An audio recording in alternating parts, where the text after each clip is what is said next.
Good morning dear student. 6th class की math की online study में आप सभी का एक बार फिर से हार्दिक अभिनंदन करता हूं मैं।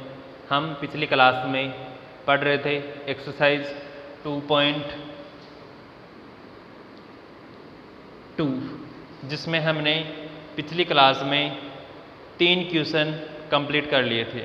आज हम बात करने जा रहे हैं क्वेश्चन नंबर 4 की। आशा करता हूँ कि मैंने जितना पिछली क्लास में पढ़ाया है वो आपके अच्छी तरीके से समझ में आ गया होगा। अगर समझ में नहीं आया है तो वीडियो को एक बार फिर से देखना ताकि आपके अच्छे से समझ में आ जाए। आगे देखो क्वेश्चन नंबर 4। क्वेश्चन नंबर 4 है उपयुक्त गुणों का प्रयोग करते हुए गुणनफल ज्ञात कीजिए। देखो फर्स्ट है इसका। अब हमारे को बोला गया नहीं है कि यही गुणधर्म लगाओ, हम हमारी इच्छा से लगा सकते हैं और हम वही गुणधर्म लगाएंगे जिससे हमारा क्वेश्चन इजी हो जाए। देखो 738 इंटू 103। देखो 738 इंटू, अब सबको पता है कि 103 किससे मिलकर बना है। मैं 103 को 100 के टुकड़े में लिखना चाहूँ एक तरीके से, तो मैं क्या लिखूंगा इसको 100 + 3। सही है। देखो 738 इससे भी गुणा होगा, 738 3 से भी गुणा होगा और इसे हम बोलते हैं वितरण का नियम। किसका नियम बोलते हैं इसे हम? वितरण का नियम। ठीक है। एक होता है गुणन पर वितरण का नियम, एक होता है योग पर वितरण का नियम। तो ये हमारा किस पे है? ये योग पर वितरण का नियम है। तो देखो 738 गुणा होगा 100 से प्लस 738 गुणा होगा 3 से। अब 738 को 100 से गुणा करोगे तो मतलब 2 जीरो लगाओगे इसके सीधे और कुछ भी नहीं करना हमें, प्लस 738 को 3 से गुणा करना है। 3 का पहाड़ा सभी को आता होगा 6th क्लास में तो आराम से। 10 तक पहाड़े तो सीख लेना अच्छे तरीके से ताकि गुणा करने में आसानी रहे हमें। 3 अंटे 24 हासिल 2, 3 दिया 9 और 2 11 हासिल 1, 3 7 21 और 1 22। अब इन दोनों संख्याओं को क्या करना है? जोड़ करना है। एक बार जोड़ना ही बता देता हूँ। देखो ये कितने हैं अपने पास? 73,800 और 2244 हमें इसमें जोड़ना है, प्लस करना है। तो देखो 0 और 4 4, 0 और 1 1, 8 और 2 10 हासिल 1, 3 2 5 और 1 6, 7 के 7। तो क्या आ गए हमारे पास? 76,014। और यही हमारा क्या हो गया? आंसर हो गया इसका। बड़ा आसान है।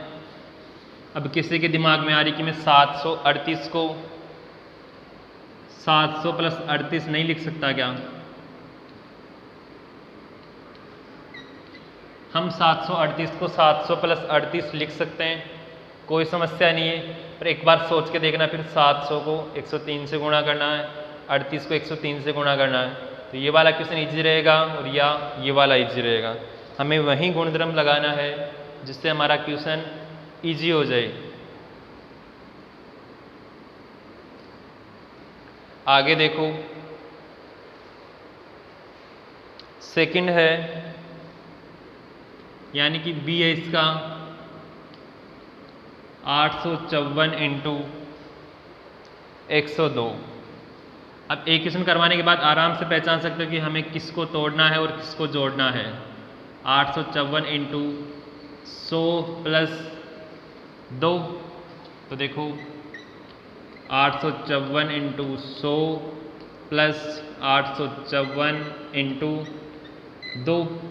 तो ये कितना हो गया? 85,400 प्लस 2 से गुणा करोगे तो 4 दूनी 8, 5 दूनी 10, 0 हासिल 1, 8 दूनी 16 और 1 17, यानी कि 85,400 में 1708 जोड़ना है हमें।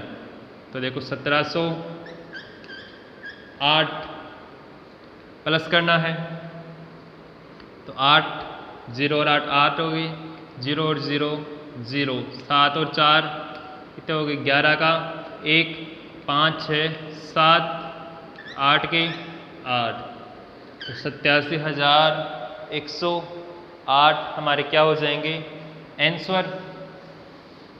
आगे देखो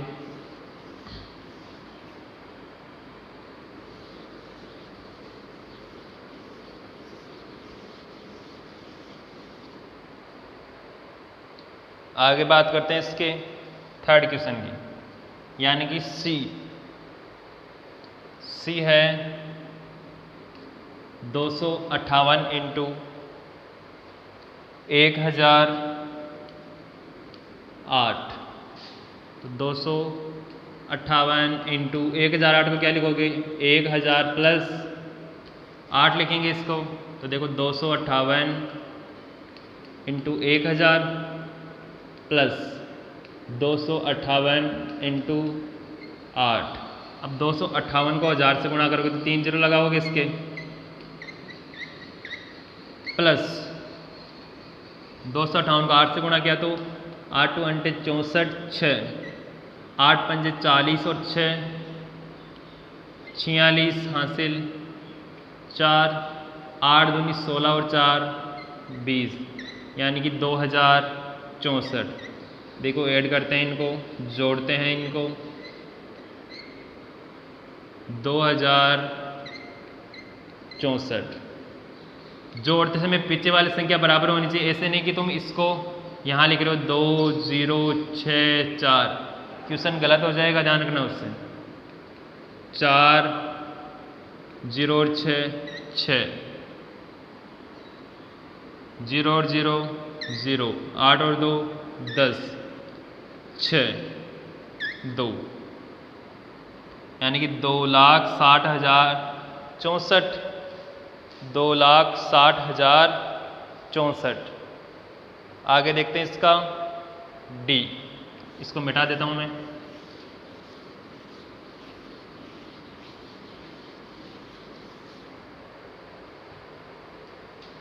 आगे देखो डी है इसका 1005 इंटू 1005 है यहाँ पे देखो, इंटू 168। इसको क्या लिखोगे 1000 प्लस 5 इंटू 168।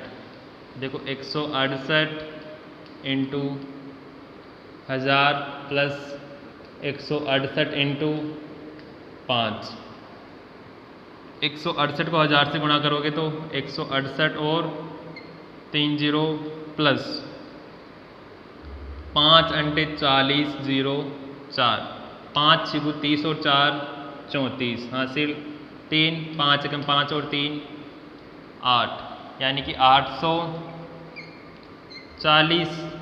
जोड़ कर दो इसमें 0 4 8 8 16, यानी कि 1,68,840। इसी के साथ हमारा जो क्वेश्चन नंबर 4 है वो कंप्लीट होता है।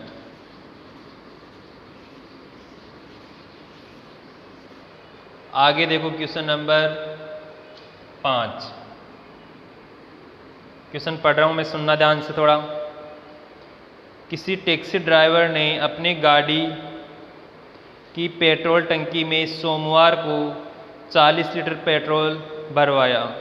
अगले दिन उसने टंकी में 50 लीटर पेट्रोल भरवाया। यदि पेट्रोल का मूल्य 44 रुपये प्रति लीटर था तो उसने पेट्रोल पर कुल कितना व्यय किया। तो देखो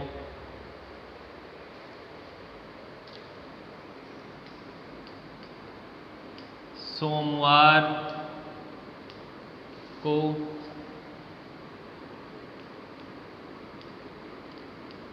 भरवाया गया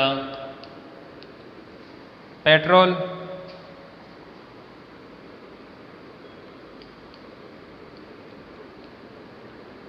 40 लीटर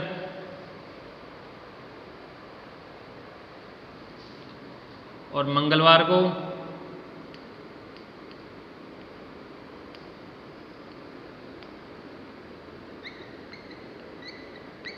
भरवाया गया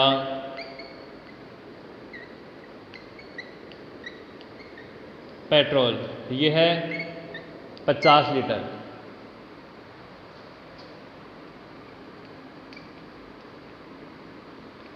इसलिए कुल पेट्रोल क्या हो जाएगा? 40 प्लस 50। अब 40 और 50 कितने होते हैं? 90। तो उसने सोमवार और मंगलवार को कुल मिला के 90 लीटर पेट्रोल गाड़ी की टंकी में भरवा लिया। अब देखो जो 1 लीटर है उसका मूल्य दिया हुआ है हमें, तो 1 लीटर पेट्रोल का मूल्य ये दिया हुआ हमें 44 रुपये प्रति लीटर, यानी कि 1 लीटर पेट्रोल चाहिए तो 44 रुपये देने पड़ेंगे। हमें निकालना 90 लीटर पेट्रोल का मूल्य। तो देखो, अतः 90 लीटर पेट्रोल का मूल्य 44 को 90 से करो या 90 को 44 से करो, एक ही बात। अब इसको सीधा गुणा करो तो अच्छी बात है, या इसका भी शॉर्ट तरीका बता देता हूँ। देखो यहाँ देखो 44 इंटू 90, तो 44 90 को क्या लिख सकते हैं? 100 माइनस 10।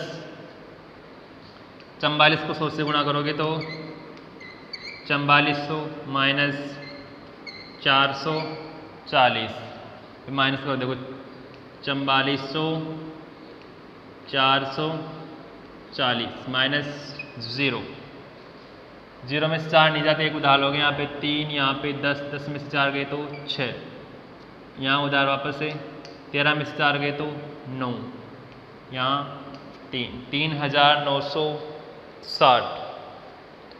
क्या लिखोगे यहाँ पे? 3960। क्वेश्चन का आंसर समझ में आ गया होगा आराम से। पेट्रोल पर कुल कितना व्यय किया? तो उसने सोमवार और मंगलवार को जो पेट्रोल डलवाया उसका कुल व्यय था 3960 रुपये। इसी के साथ हमारा क्वेश्चन नंबर 5 कंप्लीट होता है। आगे देखते हैं क्वेश्चन नंबर 6।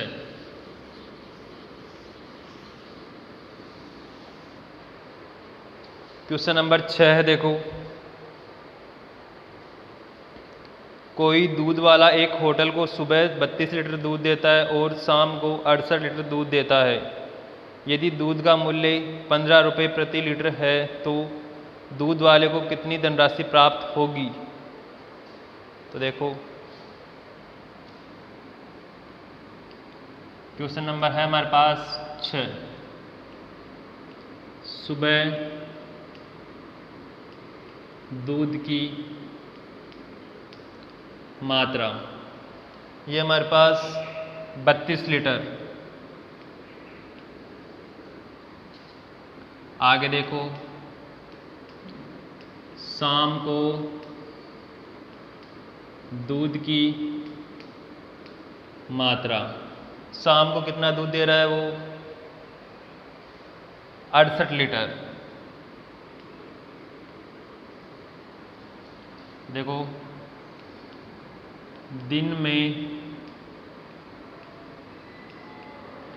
कुल दूध की मात्रा, अब जैसे हम अपने घर में मानो 5 किलो दूध सुबह ले रहे हैं और 7 किलो दूध शाम को ले रहे हैं, पूरे दिन में हमने कितना दूध लिया?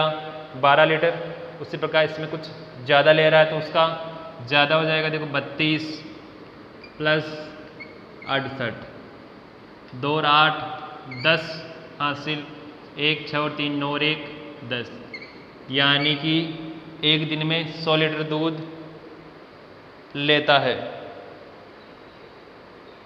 एक होटल पे 100 लीटर दूध देता है वो। देखो 1 लीटर दूध का मूल्य ये है 15 रुपये। अब अगर 100 लीटर दूध का मूल्य निकालोगे तो ज़्यादा ही आएगा, कम तो आने से रहा। देखो 100 लीटर दूध का कुल मूल्य तो 15 × 100, 15 को 100 से गुणा किया तो 1500, यानी कि दूध वाला होटल वाले को एक दिन का 1500 रुपये का दूध देता है। इसी के साथ क्वेश्चन नंबर 6 भी हो गया हमारा। आगे देखो क्वेश्चन नंबर 7।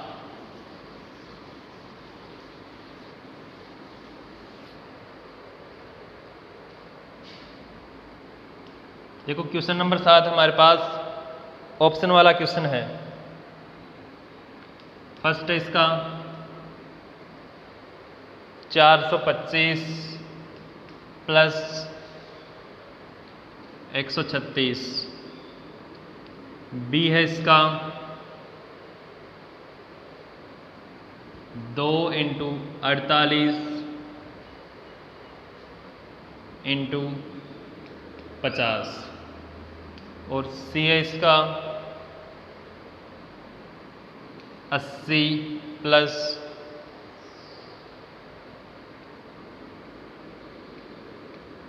2005 प्लस 20। ठीक है, और इसके आगे दिया हुआ है हमारे पास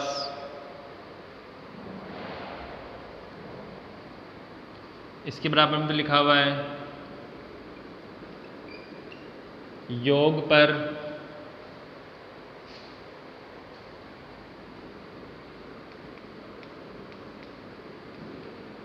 गुणन का वितरण। ये तो हो गया ABC इधर चल रहा है, इसको 3 मान लो जैसे। और 2 पे देखो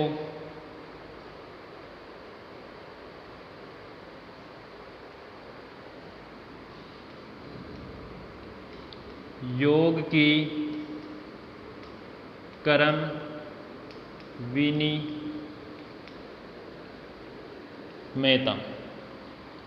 और सेकंड है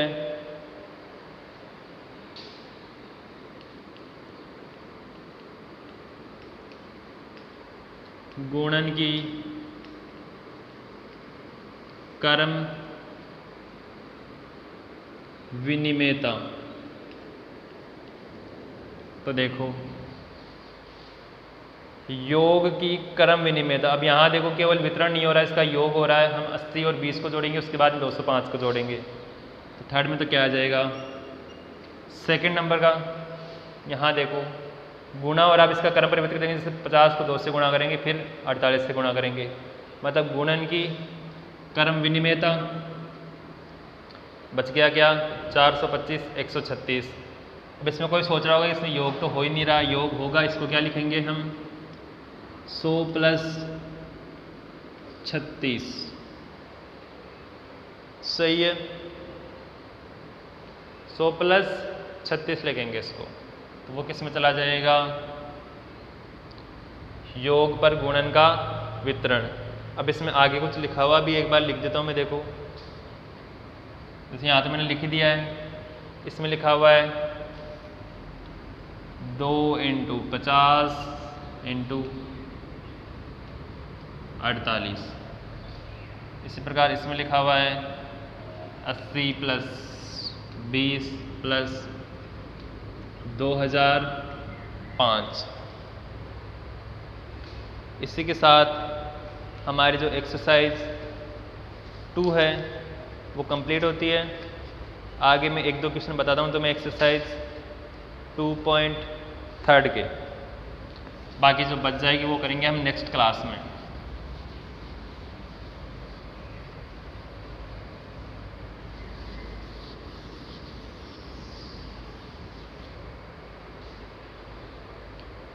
देखो फर्स्ट क्वेश्चन 2.3 का,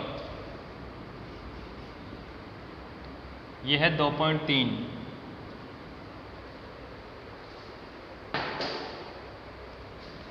क्वेश्चन नंबर फर्स्ट है हमारे पास, निम्न में से किसमें शून्य निरूपित नहीं होगा। देखो फर्स्ट है इसका 1 + 0, सेकेंड है इसका 0 × 0, थर्ड है इसका 0/2, और जैसे फोर्थ है इसका 10 - 10/2। ठीक है, ये बोला निम्न में से किसमें शून्य निरूपित नहीं होता, मतलब इनमें किसमें शून्य नहीं आएगा। 1 + 0 करोगे तो 1 आएगा, इसमें शून्य नहीं आएगा, इसमें शून्य आ रहा है। 0 में किसी भी संख्या का भाग देने पे 0 ही आता है, शून्य आ रहा है। 10 में से 10 के बाद 0, 0 में 2 का भाग शून्य आ रहा है। तो किसमें शून्य निरूपित नहीं होता, तो इसका आंसर हो जाएगा फर्स्ट, यानी कि ए में शून्य निरूपित नहीं हो रहा है। आगे देखो सेकंड क्वेश्चन इसका,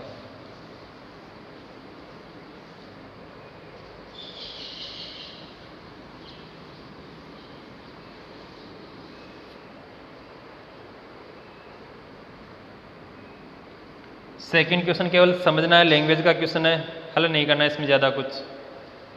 यदि दो पूर्ण संख्याओं का गुणनफल शून्य है, यदि दो पूर्ण संख्याओं का, जैसे माना हमने कोई दो पूर्ण संख्या जैसे a और b है, इनका गुणनफल क्या है, शून्य है, तो क्या हम कह सकते हैं कि इनमें से एक या दोनों ही शून्य होने चाहिए। उदाहरण देकर अपने उत्तर की पुष्टि कीजिए। अब देखो, अगर मैं a = 1 मानता हूँ और b = में b मानता हूँ, देखो 1 × b = 0 आ रहा है। आगे जैसे मैं a = 0 मानता हूँ, b = भी 0 मानता हूँ, देखो 0 × 0 = 0। तो मैं क्या कह सकता हूँ कि दो पूर्ण संख्याओं का गुणनफल 0 है, इसका मतलब उनमें से या तो एक संख्या का मान 0 होना चाहिए या दोनों संख्याओं का मान 0 होना चाहिए, क्योंकि दोनों कंडीशन में ही हमारे पास गुणनफल क्या आ रहा है, 0। क्या लिखोगे, हाँ हम सहमत है।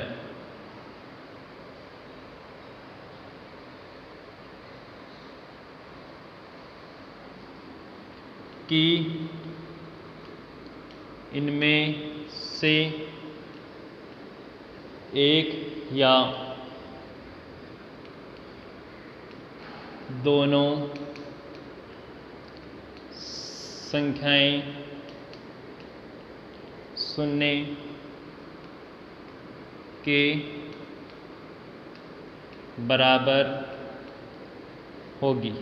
अब यहाँ जरूरी नहीं है तुम b का मतलब b मानो, कुछ भी मान लो। 0 को मतलब 1000 से लाख से गुना करोगे तो भी 0 ही आने वाला है। ऐसा नहीं है कि 0 को लाख से करोगे तो लाख आ जाएगा। आगे देखो इसका थर्ड,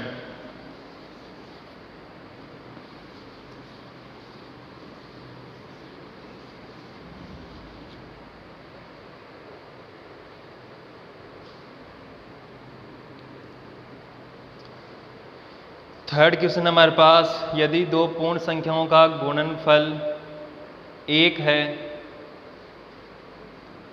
दो पूर्ण संख्याओं का गुणनफल क्या है, 1 है, तो क्या हम कह सकते हैं कि इनमें से एक या दोनों ही 1 के बराबर होनी चाहिए। उदाहरण देकर अपने उत्तर की पुष्टि कीजिए।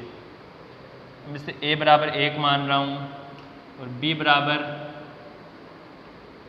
b मान रहा हूँ, तो देखो 1 × b करूँगा मैं तो क्या आ गया मेरे पास, b। इसी प्रकार में a = 1 और b = 1, तो 1 × 1 = 1। ठीक है। अब इसमें क्या कर सकते हैं हम, अगर एक संख्या का मान 1 के बराबर है तो इसका गुणनफल 1 आए ये हम नहीं कह सकते, या इससे हम सहमत नहीं है। क्यों सहमत नहीं है? क्योंकि एक संख्या का मान 1 और दूसरी संख्या का मान b मानते तो गुणनफल 1 ना आके हमारे पास b आ रहा है। लेकिन अगर दोनों संख्याओं का मान 1 है तो इनका गुणनफल 100% 1 के बराबर ही आएगा। तो देखो, यदि दोनों संख्याओं का मान 1 है तो हमेशा गुणनफल 1 ही प्राप्त होगा। सही है। यदि दोनों संख्याओं का मान 1 है, एक ही तो है दोनों संख्याओं का मान, और तभी इनका गुणनफल 1 प्राप्त होगा। और यहाँ पे 1 प्राप्त नहीं हो रहा, ये हमें नहीं चाहिए क्योंकि हमें तो गुणनफल 1 ही चाहिए। आगे देखो, क्वेश्चन नंबर 4 का मैं केवल 1 करवाता हूँ, बाकी तुम स्वयं करने की कोशिश करना, वरना हम करेंगे उसे आगे की नेक्स्ट क्लास में। देखो, वितरण विधि से ज्ञात कीजिए। फर्स्ट है 728 इंटू 101, ये हमने पहले भी कर लिया है, एक बार फिर से देखते हैं। 728 इंटू 100 प्लस 1, देखो 728 इंटू 100 प्लस 728 इंटू 1, तो 728 20 प्लस 728, क्योंकि 728 को 1 से गुणा करोगे तो ये आएगा। अब देखो 728 या 72,800 प्लस 728, ये इसमें जोड़ करना है। तो 8 2 8 और 7 15 के 5 हासिल 1 2 और 1 3 7 के 7, यानी कि 73,528। जो नेक्स्ट क्वेश्चन है वो करने की कोशिश करना, तुमसे हो जाए तो अच्छी बात है, वरना हम करेंगे नेक्स्ट क्लास में। और उसके साथ हमारी जो एक्सरसाइज 2.3 है वो कंप्लीट हो जाएगी। ठीक है, धन्यवाद।